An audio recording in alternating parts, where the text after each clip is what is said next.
Hey everybody, Gary Edelman, American Battlefield Trust. I'm on a battlefield in Virginia, and I'm here to talk about an opportunity we have in two different states at two different battlefields. Before we talk about this one, Second Deep Bottom, let's fly over the south end of the Gettysburg battlefield.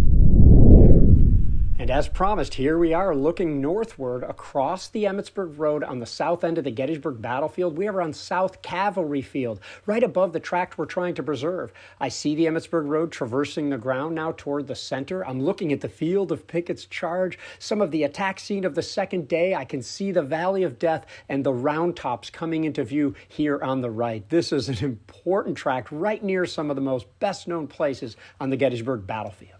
The tract itself is a substantial tract that is going to be in the path of Union and Confederate forces. This is United States and Pennsylvania cavalry fighting against Confederate infantry from South Carolina and Georgia. An intense fight back and forth happening before and after the fighting at Pickett's charge. Here we are looking at the target tract that's right in the center, the woods you see, as well as the slight open field in front of it there. And the field that's dominating the foreground saw Union soldiers advancing on that side of the road. Again, Pennsylvania, United States cavalry troops going off toward Confederates who were waiting, who were protecting their right flank. Here we are moving along the Emmitsburg Road. Again, the Round Tops on the right. The target tract is those woods and the ground right in front of it on the left.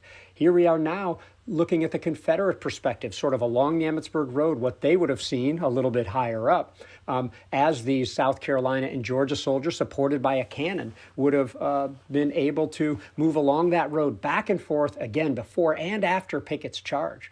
Here we are. You can even see into the Valley of Death from right here, showing how close we actually are. I think I see the Seminary Ridge Tower off in the distance there, and just some of the beautiful land of Adams County, Pennsylvania.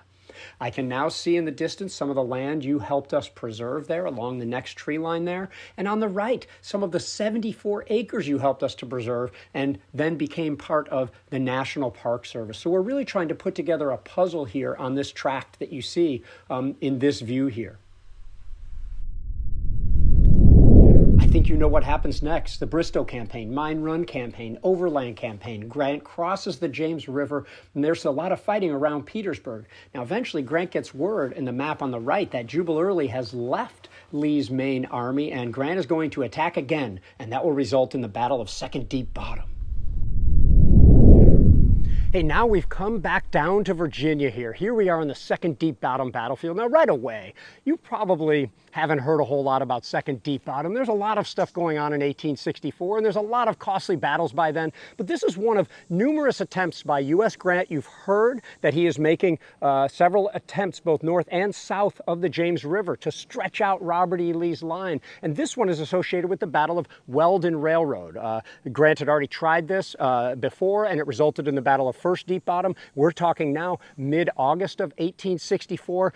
You've got the 10th Corps and some of the 2nd Corps over here by August 14th. By the 16th, you've got real deal fighting happening on both sides of the Darbytown Road that is behind the camera there. As the Confederates, who are on the other side of the road, on land you've already helped us to preserve, we're talking about McGowan's South Carolinians and Lane's North Carolinians, who, by the way, fought on land and around land you helped us to preserve at Fredericksburg as well, and at Gettysburg.